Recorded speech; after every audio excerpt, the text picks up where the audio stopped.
இயேசு கிறிஸ்து நாமத்தில் உங்கள் யாவருக்கும் அன்பின் வாழ்த்துக்கள். இந்த நல்லதொரு காலை நேரத்தில் இன்னொரு எபிசோடுக்கு இயேசுவோடு பேசும் நிகழ்ச்சியில் சந்தோஷமாக உங்களை சந்திப்பதில் நான் மிகுந்த மகிழ்ச்சியாக இருக்கிறேன். அதனால் கர்த்தர் நம்மை தொடர்ந்து பாதுகாத்து ஒவ்வொரு நாளும் தேவன் நம்முடைய கரங்களை பிடித்து நம்மோடு கூட அவர் பயணிக்கிற தேவனாக இருக்கிறார். அதனால் தேவ சமூகத்தில் ஒவ்வொரு நாளும் நீங்கள் மகிழ்ந்திருங்க.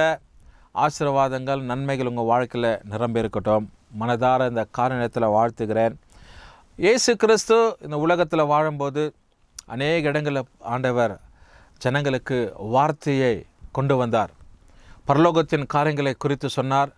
அற்புதங்கள் அடையாளங்கள் அவர் நிமித்தமாக நடந்தது. வியாதியஸ்தரில் ஆண்டவராகிய தேவன் தம்முடைய கரங்களை நீட்டி கரங்களினால் தொட்டு அவருடைய நிழல் பட்டு சுகமடைந்தான். வாயின் வார்த்தைகளால் சுகம் உண்டாயிற்று. இதெல்லாம் நம்ம வேதத்தில் சுவிசேஷ புத்தகங்களில் வாசிக்கிறோம். ஆகினால இந்த கால நேரத்தில் இயேசு தம்முடைய வாயின் மொழிகளாக வழங்கப்பட்ட சில வார்த்தைகளை நாம் வேதத்தில் நம்ம பார்க்குறோம். மத்தேயு சுவிசேஷம் 5ஆம் அதிகாரத்துக்கு நீங்கள் உங்கள் வேதத்தை திருப்பிக் கொள்ளும்போது ஆண்டவர் இங்கே மலை பிரசங்கம்னு சொல்லி தம்முடைய சீஷர்களுக்கும் அங்கே இருந்ததான திரளான ஜனங்களுக்கு பேசப்பட்டதான ஒரு காரியங்கள் என்னவென்றால் நம்ம வாசிக்கிறோம். பாருங்கள், 4வது வசனத்தில் நம்ம வாசிக்கிறோம். இப்படியாய் ஆண்டுடைய வசனம் சொல்லப்படுகிறது. 4வது வசனத்தை நம்ம படிக்கப்படும் போது தேவனுடைய கரம் இங்கே பாருங்கள் என்ன சொல்கிறாருன்னா, துயரப்படுகிறவர்கள் பாக்கியவான்கள், அவர்கள் ஆறுதல் அடைவார்கள்னு சொல்லி. Blessed are they that mourn, for they shall be comforted. இந்த கால நேரத்தில் ஒருவேளை நீங்கள் சொல்லலாம், என் வாழ்க்கையில் நான் அதிக துயரத்தில் வாழ்கிறேன், ஒரு நாளும் என் வாழ்க்கையில் சமாதான சந்தோஷம் இல்லை, நிம்மதியான காரியங்கள் இல்லைன்னு சொல்லி. துயரப்படுகிறவங்க பாக்கியவான்னு சொல்லப்படுகிறது. அதனால தேவன் உங்களை இந்த துயரத்திலிருந்து நீக்கி ஆண்டவர் ஆறுதல் தருகிற தேவன். வியாதி வந்தது நிமித்தமாக, நெருக்கம் வந்தது நிமித்தமாக, உங்கள் வாழ்க்கையில் காணப்படுகிற கொந்தளிப்புங்க போராட்டத்து நிமித்தமாக நீங்கள் துயரப்படலாம். ஏதோ ஒரு பொருளை எழுந்துட்டோம், தோல்வி வந்துடுச்சு, இதனால என் வாழ்க்கை துயரமாக இருக்குது. Okay, everything be accepted. ஆண்டோட வார்த்தை இங்கே எப்படி முடிக்கிறார்னா, நீங்கள் தான் பாக்கியவான்றார். You are the blessed one. உனக்கு துயரம் இருக்குதா, கண்ணீர் வடிக்கிறியா, வேதனையோடு இருக்கிறியா, வேகலை உண்டாகுதா, நீ தான் பாக்கியவான். ஏன்னா நீ தான் ஆறுதல் அடைவ. You will be comforted. துயரப்பட்டு கலங்கி ஒரு துக்ககரமான சூழ்நிலை உட்கார்ந்து இருக்கிறாங்கன்னா அவங்கள தான் நம்ம என்ன பண்ணுவோம், அவங்க தோளின் மேலே தட்டி, கவலைப்படாதப்பா, கடவுள் இருக்கிறாரு. உங்கள் கூட பிறந்தவங்கெல்லாம் இருக்கிறாங்க, அம்மா இருக்கிறாங்க, அப்பா இருக்கிறாங்க, யாரோ உலகத்தில் நடக்கக்கூடாத ஒன்றும் உனக்கு நடக்கலை அப்படின்னு சொல்லி அவங்கள என்ன பண்ணுவோம், தேற்றுவோம். சும்மா இருக்கிறவங்கள நம்ம போய் தேற்ற முடியாது. அதனால ஒரு தேற்றுதல் உண்டா வேணா நம்முடைய வாழ்க்கையில் நீ துயரமான ஒரு சூழ்நிலை இருந்திருக்க வேண்டும். அப்போதான் உன்னுடைய வாழ்க்கை தேற்றப்படும். எசேக்கியா ஒரு மனுஷனை வேதத்தில் பார்க்கிறோம். 2 ராஜாக்கள் புத்தகத்தில் இந்த மனுஷனுடைய வாழ்க்கையில பயங்கரமான ஒரு துயரம். அவன் இன்னும் கொஞ்ச நாளில் செத்து போயிடுற ஒரு சூழ்நிலையில அவன் வாழ்க்கை தள்ளப்பட்டு இருக்கிறது. ஏசாயா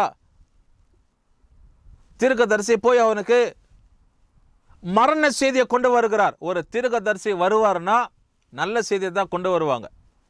உங்களுடைய வாழ்க்கையை கர்த்தர் ஆசீர்வதிப்பார், உங்களுடைய வாழ்க்கை உயர்ந்திருக்கும், உங்களுடைய வாழ்க்கையில் கர்த்தர் மேன்மை தருவார், உங்களுடைய வாழ்க்கை சீர் பொருந்திருக்கும். அப்படிப்பட்ட நல் வார்த்தைங்க, தீர்க்க தரிசனமான வார்த்தையை தான் ஒரு தீர்க்கதரிசி கொண்டு வருவாங்க. இங்கே பார்ப்பீர்களானால் இங்கே முதன்முறையாக ஒரு துக்ககரமான செய்தியை ஒரு தீர்க்கதரிசி நிமித்தமாய் ஆண்டவர் இந்த எசேக்கியாவுக்கு கொண்டு வருகிறார். உன்னுடைய வீட்டின் காரியங்களை, உன்னுடைய ராஜ்யபாரத்தின் காரியங்களை நீ ஒழுங்க பண்ணிக்க, இன்னும் கொஞ்ச நாள் மறிக்க போகிற. இதை கேட்ட உடனே இந்த எசேக்கியாவுக்கு ஒரு பயங்கர துயரம். ஐயோ, என்னப்பா இது, இன்னும் நான் செய்ய வேண்டிய காரியம் அநேகம் இருக்குதே, நான் நடத்தப்பட வேண்டிய காரியம் அநேகமாக இருக்குதே, இதுக்குள்ளவா எனக்கு இப்படிப்பட்ட ஒரு வியாதி. ஐயோ இந்த வியாதியில தான் நான் தினம் மரிச்சு கொண்டே இருக்கிறேன், இந்த வியாதி தான் என்னை அப்படியே வாட்டி கொண்டே இருக்கிறது, இந்த வியாதி தான் என்னை அப்படியே நெருக்கி கொண்டு இருக்கிறதுனா இப்போ இன்னொரு செய்தியை நான் கேட்டு என் மனசு துயரம் அடைகிறது, என் மனசு வேதனைப்படுகிறது. இதோ ஆண்டவர் எனக்கு நாள் குறிச்சிட்டாரு, எனக்கு மறிக்கக்கூடியதான இந்த நேரம் உண்டாயிடுச்சுன்னு சொல்லி அவன் மனஸ்தாபப்பட்டு தேவனுடைய சமூகத்தில் அழுகிற, ஆண்டவரே ஜனங்களுக்கு நான் செய்த நன்மைகளை கொஞ்சம் நினைத்தரலுங்க, நம்முடைய சமூகத்தில் உண்மையா இருந்ததை கொஞ்சம் நினைத்தரலுங்க.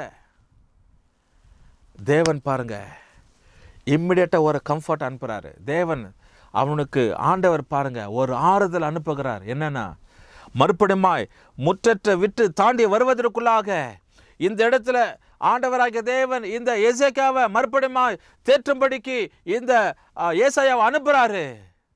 ஏசாயா நில்லு நில்லு நில்லுப்பா, நீ துக்க செய்தியை சொல்லிட்டு வருவதற்குள்ளாக அவன் இருதயத்தை டச் பண்ணிட்டான்.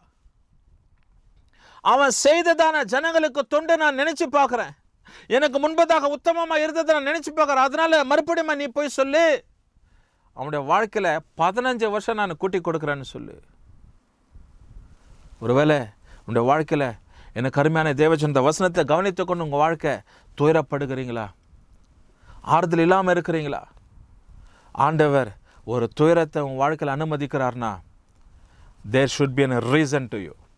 ஒரு காரணம் இருக்கும், ஒரு பெரிய அளவில் ஒரு ஆசீர்வாதம் உன்னை சூழ்ந்திருக்கும்படிக்கு ஆண்டவராகியதை உன்னை ப்ரிப்பேர் பண்ணி கொண்டு இருக்கிறார். The Lord is preparing you. கர்த்தர் உன்னை உருவாக்கி கொண்டு இருக்கிறார். நீ தேற்றப்படுவதற்கு, நீ ஆசீர்வாதத்தை சுதந்திரித்துக் கொள்வதற்கு. The Lord is preparing you with a great morn and you will be comforted. தேவன் ஒரு முடிவை கொடுக்கிறார். என்ன தெரியுமா? நிரந்தர ஒரு ஆறுதல், the everlasting comfort. You will be comforted, you will be a blessed, you will be a great reward in the presence of God. அதனால தான் தேவன் இந்த வார்த்தையை உங்களுக்கு நேராக இந்த கால நேரத்தில் அனுப்பி கொண்டு இருக்கிறார். இப்போ ஆண்டவர் சொல்றாரு, துயரப்படுகிறவர்கள் பாக்கியவான்கள், அவர்கள் ஆறுதல் அடைவார்கள்னு சொல்லி ஒரு துயரமான சம்பவத்தை, ஒரு துயரமான காரியத்தை எசேக்கியா கேட்கிறாரு. அதற்கு விளைவு என்ன தெரியுமா? ஒரு தேற்ற ஒரு காரியம் உண்டாகுது. 15 வருஷம் அவருடைய வாழ்க்கையில் ஆண்டவர் நன்மைக்கு எதுவாய் ஆண்டவர் கொடுக்கிறார். கர்த்தர் நம்மை ஆசீர்வதிப்பார். ஜெபிக்க போகிறோம். நல்ல ஆண்டவரே, இந்த காலை நேரத்துக்கு நன்றி செலுத்தி துதிக்கிறேன். ஆண்டவரே, மலை பிரசங்கத்தில் நீர் பிரசங்கித்த இந்த வாயின் மொழியாய் சொல்லப்பட்ட இந்த வார்த்தைங்கப்பா, மத்தேயு 5ஆம் அதிகாரம் 4வது வசனம், துயரப்படுகிறவர்கள் பாக்கியவான்கள், ஆறுதல் அடைவார்கள் சொல்லி ஆண்டவரே, இதை நாங்கள் எசேக்கியாவுக்கு ஒப்புவிட்டு நாங்கள் பார்த்தோம். இந்த காரணத்தில் உதாரணமாய் அவனோட வாழ்க்கையில் துயரம் உண்டாச்சு, நீங்கள் ஆறுதலை தந்தீங்கப்பா.